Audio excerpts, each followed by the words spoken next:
এগুলো কি মাছ? কত করে কেজি? 50 টাকা কেজি। আর এগুলো কি অরিজিনাল ইলিশ? ও কত করে? 250 টাকা।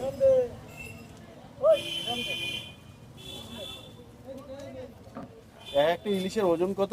125 গ্রাম, 80 গ্রাম, 70 গ্রাম, 5 কিলো। আরে এক সপ্তাহ ধরে এরকম তোমার মাছ আজকে এত রয়েছে কেন? এই নাও।